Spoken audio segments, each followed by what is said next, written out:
What is going on, guys? It is Wrestlelamia here, back with another video. Now it's a new year as the WWE kicks off 2023 with 2 championship matches on Raw. Join us now as we look at the 2nd January edition of Raw, as well as the wildest news stories and rumors you need to know, including Mandy Rose breaks her silence, Ric Flair is begging for another return, WWE splitting up its Undisputed tag titles, Seth Rollins faked his injury, Chelsea Green already signed in WWE, and much more. Be sure to subscribe and hit that notification bell for daily wrestling videos, and follow us on Facebook for exclusive lists. Also check out our new channel, Wrestlelamia Shorts. As always, we won't recap the matches, but just look at the good, the bad, and the downright ugly. As always, we start off with the good as number 1 KO fights off the Bloodline. And Kevin Owens is a marked man, and the Bloodline's attack on him following his win over Baron Corbin wasn't unexpected. What was a bit unexpected was KO's ability to hold his own against the Usos and Solo before eventually driving them off. Number 2, I am the face of evil. Alexa interrupting Corey Graves and Kevin Patrick while they recapped Bliss's assault on Bianca Belair was well done, as was Bliss's promo when she proclaimed herself the face of evil and promised more scars for the Raw Women's Champion. Number 3, MVP and Bobby Lashley are good. Bobby Lashley's suspension has been lifted, and the Almighty made a bold statement taking out Austin Theory before claiming he's back and ready to win the Royal Rumble. What was far more interesting was the backstage exchange between Lashley and former manager MVP, where fans learned that MVP arranged for Lashley's suspension being lifted. Number 4, Corey Graves looking out for the Garganos. Corey Graves' heel color commentator gig can get annoying, but kudos to Corey for thinking of Johnny Gargano and Candice LeRae's little girl. Graves was kind enough to send out a timely message to any caregivers who might be available to take care of the tyke while Gargano recovers from a shoulder injury and LeRae deals with the shellacking she took from Rhea Ripley. Number 5, the most dangerous man in WWE is free. Dominic Mysterio's appearance on Miz TV was classic over-the-top entertainment as Dominic exaggerated his time in the Slammer so much that even the Miz was incredulous. Yeah, the Judgment Day looked like an extra from the Ballers gang in GTA San Andreas, but the Miz's comment that his sources heard Dominic spend hours in the county jail, followed by his remark that the next thing Dominic was going to tell him was that he was tormented by Dementors, was fantastic. Maybe Dominic was spending an hour or 2 in catering though at the time. And Tag Team Turmoil 3rd Hour. A solid 3rd hour of tag team action that helped make up for Raw's lackluster first 2 hours. What worked well here was that the WWE gave the various teams plenty of time to work their matches rather than squeezing multiple teams into a 10-minute match. This was the hard-fought contest that made it feel like winners earned a championship challenge. But that was good. What about the bad? Is number 1 a slow start? As exciting as KO's post-match brawl with the Usos and Solo Sikoa was, the lead-in was weak and the type of promo that fans tune out of. Kevin Owens' opening promo was expected, especially since he's wrestling Roman Reigns in the Royal Rumble's main event. However, putting Baron Corbin into the match with Owens was not the way to build any interest. With any luck, KO's popularity was enough to keep the fans tuned in. Number 2, Cody filler. The WWE's hype videos for Cody Rhodes was slick and well polished. Unfortunately, it went a bit too long.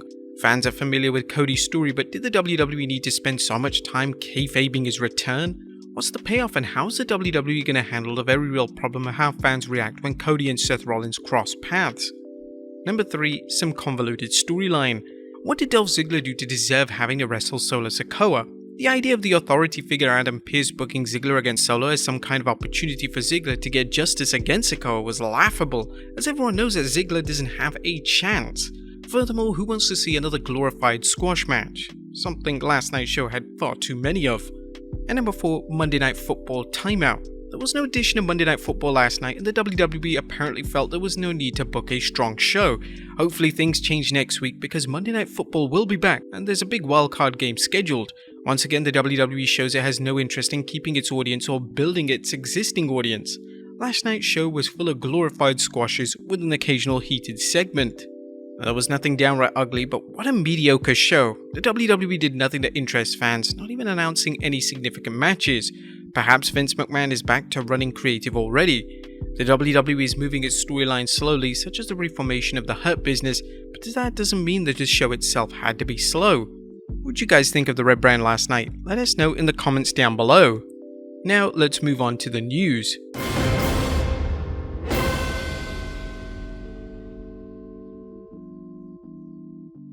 Now first we look at Mandy Rose breaks her silence. Top of today's news is Mandy Rose's appearance on the daytime talk show Tamron Hall, where she shared her feelings on her release, her fan time account, and whether she's willing to return to the company. Rose made it clear that she was grateful to the WWE for giving her a platform to present herself and how proud she was of her work in the company. However, Rose noted she felt hurt by her release and she felt like she did nothing wrong with the content she posted. Mandy explained the WWE never told her she was being released due to a fan time account. She said WWE is behind her now, but noted never say never. When Hall asked Rose if she'd consider taking down her premium site as part of a return, she replied, "It would have to be a conversation."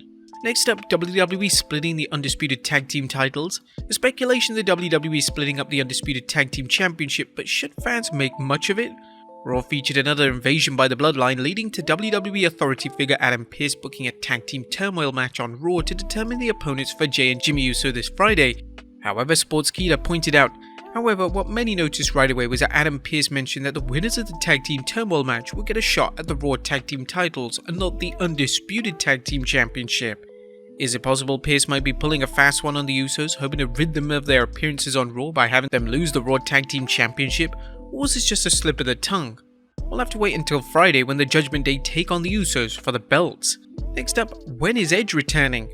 Wondering when Edge will be back in action? Well, Edge was last seen at Extreme Rules when he lost an I Quit match to the Judgment Day's Finn Balor, albeit in a controversial fashion. Cade Sideseats commented on the latest rumors surrounding Edge's return, saying, as of late November, Fightful Select says Edge vs Finn Balor Hell in a Cell match was penciled in for the Royal Rumble, as was a mixed tag match between Edge and Beth Phoenix and Balor and Rhea Ripley for February's Elimination Chamber. The site reminds us of the limited dates remaining on Edge's deal though, and that nothing's official until WWE officially announces it themselves. Kinda weird that they're putting on a Hell in a Cell match and then a mixed tag match. Shouldn't it be the other way around? Next up, Seth Rollins faked his injury. There's good news for fans of Seth freaking Rollins as PW Insider reports Monday Night Rollins' knee injury is a work. The site reports Rollins didn't appear at a live event because he wasn't scheduled rather than due to an injury. Rollins' knee is just the WWE's way of building up his appearance at the Royal Rumble. Next up, Xavier Woods is injured. Once superstar is injured is the New Day's Xavier Woods. PW Insider was told, Xavier Woods is banged up and not yet 100% cleared, which is why the New Day hasn't been seen more inside the ring. The expectation internally is that he should be good to go by the Royal Rumble, if not sooner. Woods worked in Kofi Kingston's corner at last night's live event in Huntsville, Alabama. It's unknown how the WWE will handle things as the New Day hold the NXT Tag Team Championship, and on a brighter note, Woods is expected to be back in time for the Royal Rumble. Next up, Johnny Gargano is injured. Add Gargano to the list of WWE superstars dealing with injuries. Gargano recently tweeted, I injured my shoulder at a live event in Toronto. Ironic. And the medical team is going to protect me from myself for a bit. But you better believe I'm going to do everything I can to get back in the ring so I can be that guy you all know I can be. Just let me in that Rumble.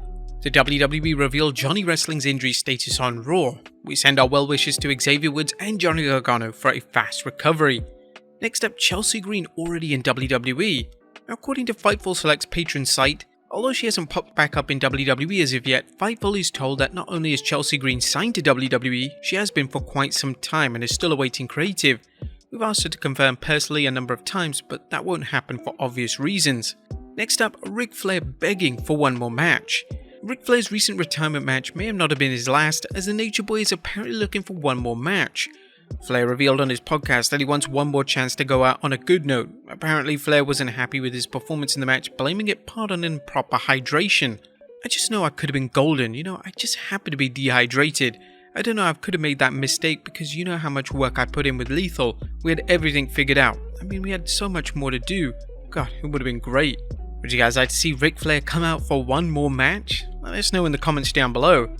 And finally, Tessa Blanchard announces her separation. And last but not least, as Tessa Blanchard announces her separation from her husband Miguel Olivio, aka wrestler Dagger. The two shared this announcement on Instagram and accept which follows. After considerable thought, reflection and mixed emotions, we have decided to separate. We are two strong-willed, hard-working and resilient people who hold nothing but love for each other.